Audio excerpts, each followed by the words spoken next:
warahmatullahi wabarakatuh.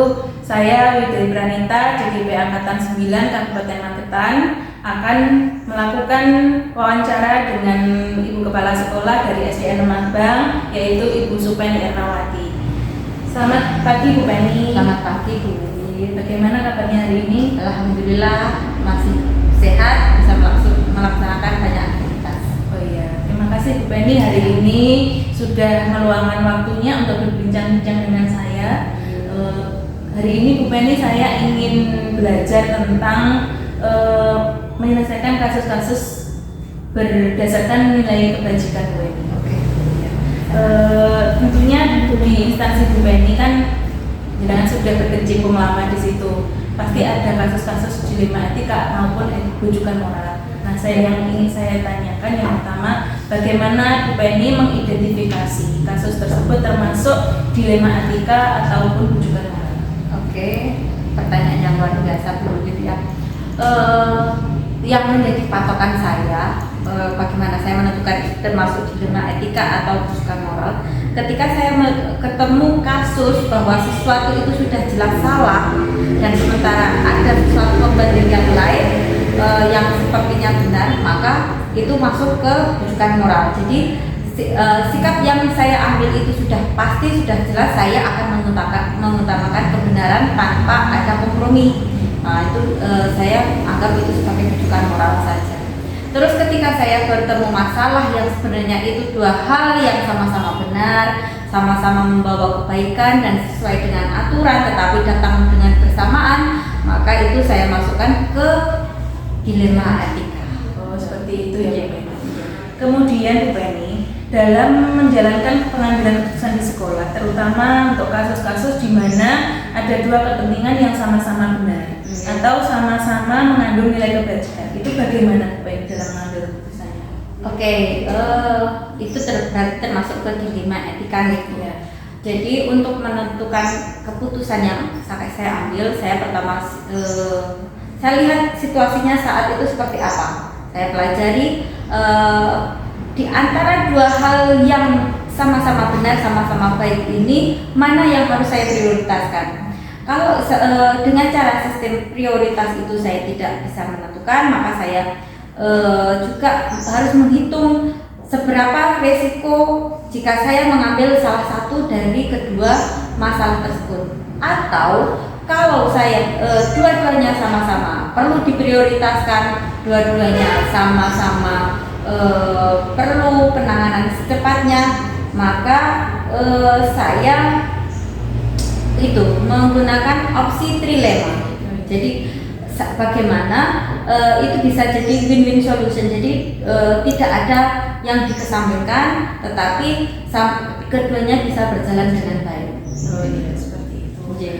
Kemudian Bu Penny, langkah seperti apa atau prosedur yang seperti apa yang biasa Bu Penny lakukan untuk pengambilan keputusan tersebut? Oke, dulu ketika saya belajar tentang dilema etika ini, saya pernah diajari 9 langkah untuk pengambilan, tapi tidak semuanya saya hafal gitu ya. Tetapi pada umumnya saya pertama itu identifikasi masalahnya seperti apa, terus siapa saja yang terlibat di dalamnya, resiko apa yang akan saya harus menghitung resiko apa jika saya meninggalkan salah satu atau memprioritaskan salah satu. Terus kemudian saya juga harus mempertimbangkan waktu yang dibutuhkan untuk menyelesaikan masalah seperti ini, pihak-pihak mana yang bisa saya ajak konsultasi, itu semuanya saya libatkan. Dan sebelum akhirnya saya harus mengambil salah satu keputusan atau mengambil opsi trilema. Oh iya, seperti itu ya Bu Penny. Caranya Bu Penny, langkahnya ketika mengambil keputusan. Oh ya. Kemudian Bu Penny selama menyelesaikan masalah itu hal efektif yang Bu Penny lakukan dalam pengambilan keputusan pada kasus-kasus dilema etika itu apa saja? Pertama, saya harus menguasai materi, menguasai masalah itu, data yang cukup lengkap tentang hal itu. Jadi saya bisa memutuskan masalah ini harus saya selesaikan dengan cepat atau masalah ini bisa saya selesaikan melalui proses analisa. Jadi saya ketika menemukan masalah, data itu penting dan sangat akurat. di mana saya harus berpihak itu berdasarkan data-data.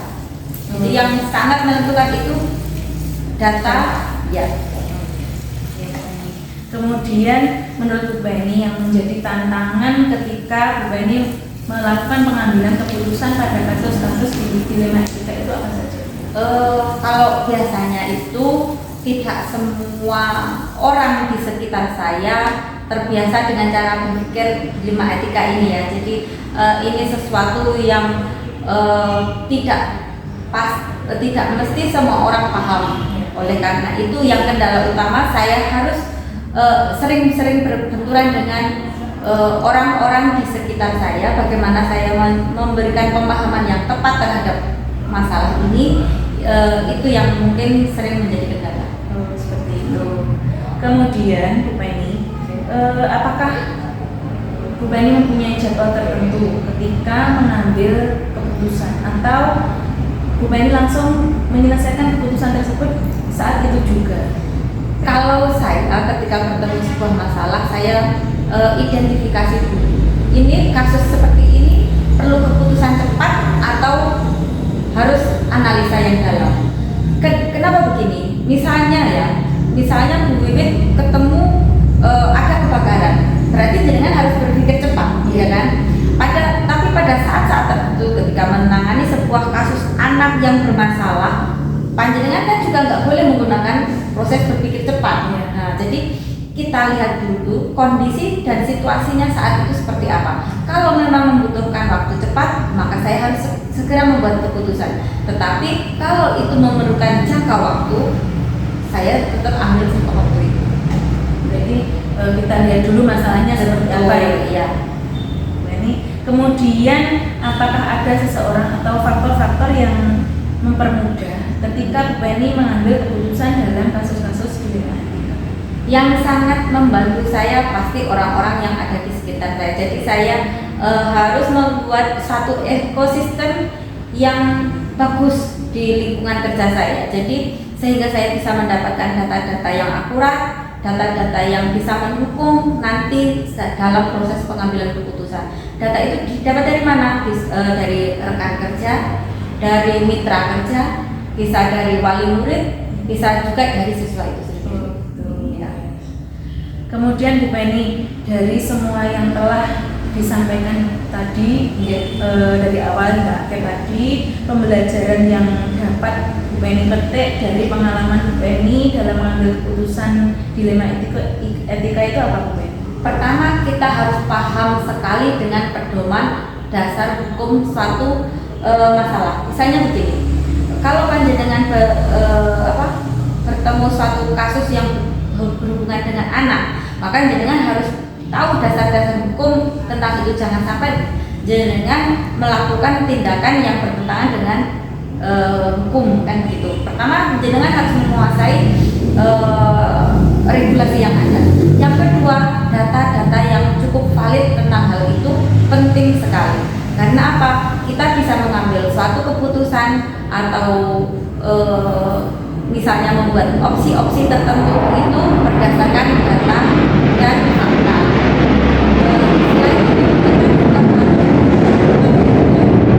Menghitung risiko yang akan kita ambil jika keputusan itu Dari yang disampaikan Bu Beni dari awal hingga akhir tadi, saya sudah sangat senang sekali karena menambah wawasan saya tentang pengambilan keputusan pada kasus-kasus dilema etika maupun rujukan moral. Terima kasih Bu Beni atas waktu juga informasinya. Semoga nantinya bermanfaat untuk saya ke depan dalam menyelesaikan masalah-masalah di sekolah. Amin. Saya doakan Bu Wiwit bisa melaksanakan tugas dengan sebaik-baiknya, bukan juga saya. Ya. Terima kasih Bu Beni. Sama-sama. Sudah sekian saya mohon pamit dulu. Ya.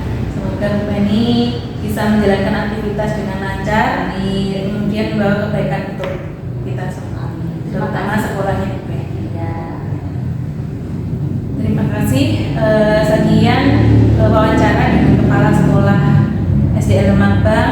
Kemudian nanti akan saya lanjutkan dengan Kepala Sekolah SDN 23 untuk wawancara yang kedua. Terima kasih. Wassalamualaikum.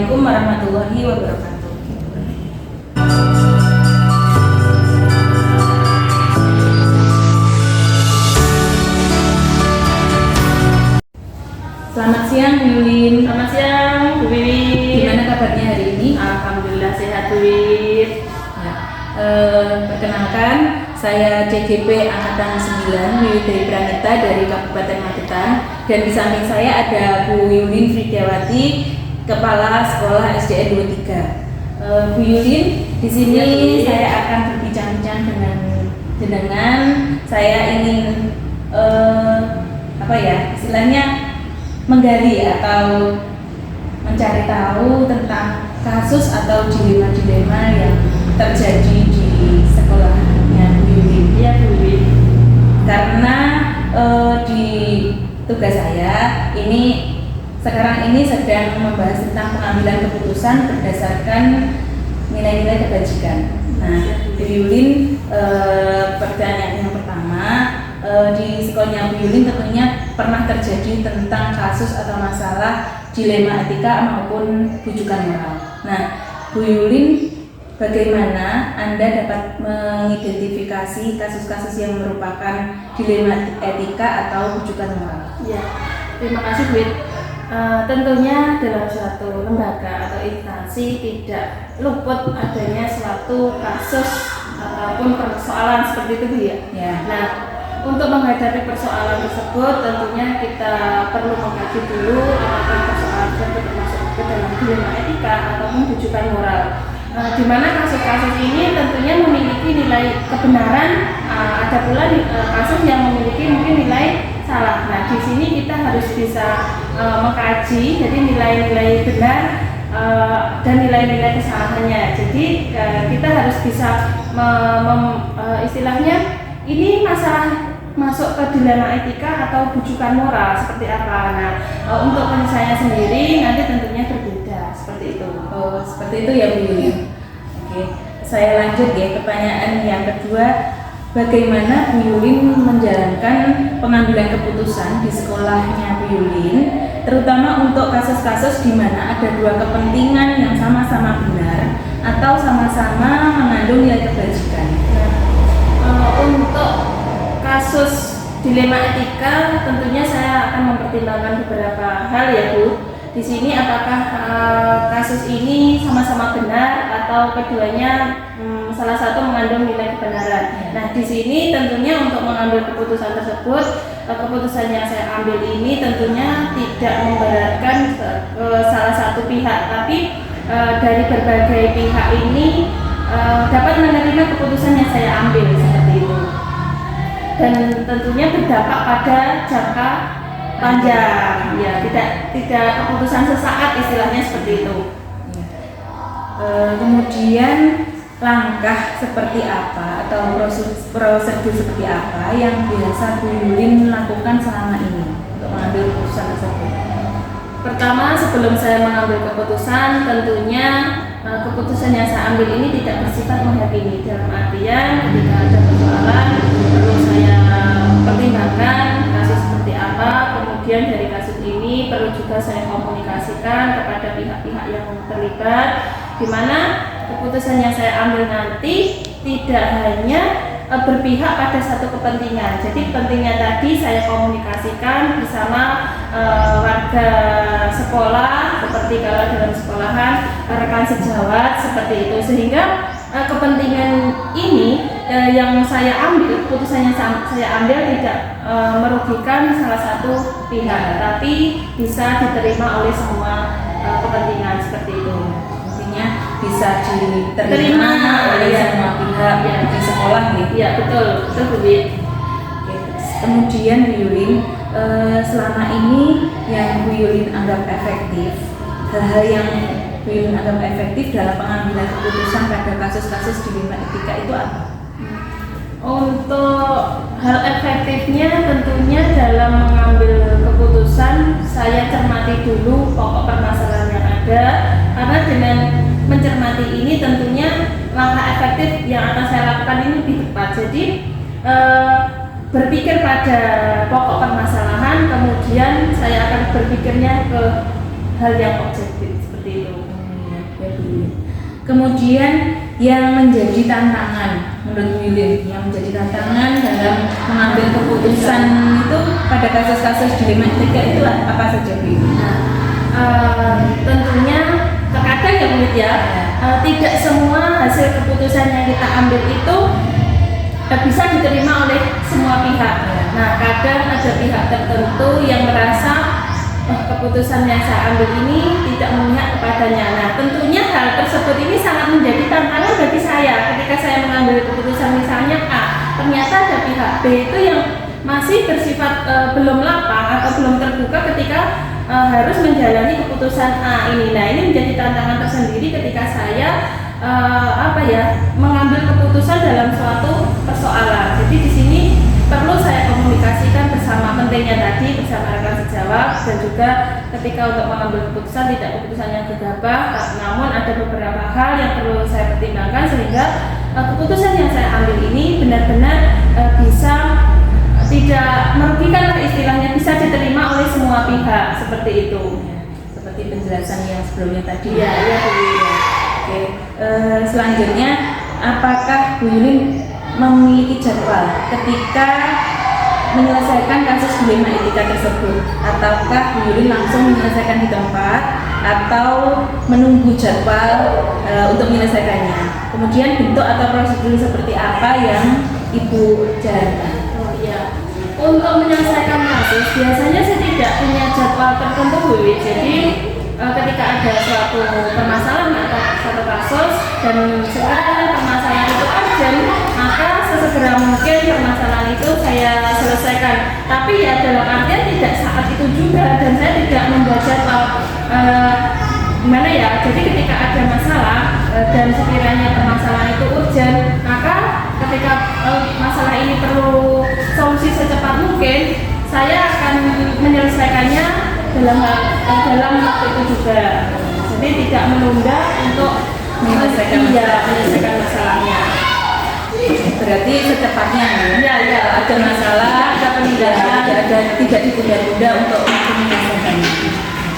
Kemudian menurut Bu Yulin, apakah ada seseorang atau faktor-faktor yang selama ini mempermudah yang membantu Bu Yulin dalam pengambilan keputusan dalam kasus-kasus dilema etika? Ya, kalau seseorang atau tokoh tadi yang membantu itu tidak ada Bu Yulin. Namun di sini faktor yang selama ini mempermudah saya untuk bisa membantu dalam memutuskan itu adalah dibangunnya komunikasi. Jadi saya berusaha membangun komunikasi yang baik. Di sini dalam artian kalau dalam di lingkup lembaga kami tentunya kami membangun komunikasi yang baik bersama rekan sejawat, para guru, sehingga dengan adanya komunikasi tadi kita duduk bersama, permasalahan yang ada, kasus yang ada bisa kita selesaikan secara bersama, walaupun nanti tetap penentu keputusan atau pengambilan keputusan tetap ke saya, tapi saya perlu mengkomunikasikan bersama rekan-rekan sejawat, seperti itu. Ya, seperti itu ya Bu.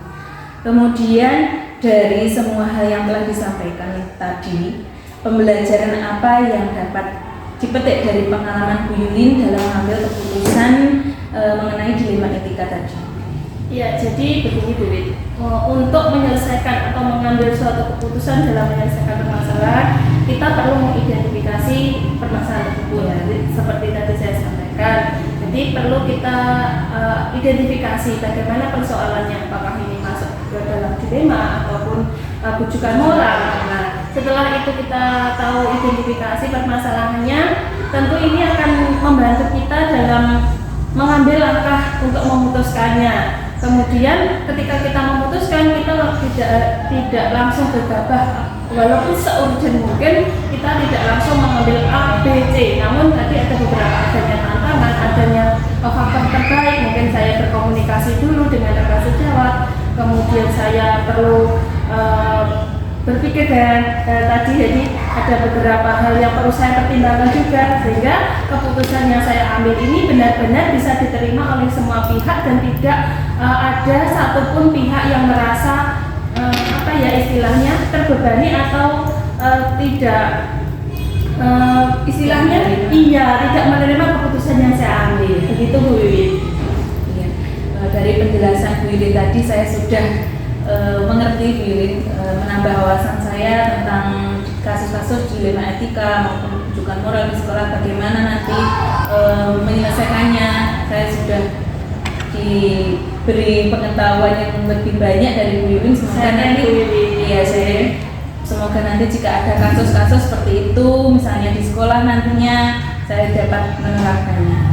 Seperti itu. Saya kira perbincangan kita hari ini cukup sekian Bu Yuwin. Terima kasih atas informasinya. Saya sudah meluangkan waktunya untuk saya. Semoga hari ini bermanfaat. Amin. Sukses selalu untuk Bu Wiwit. Terima kasih Bu Yuwin.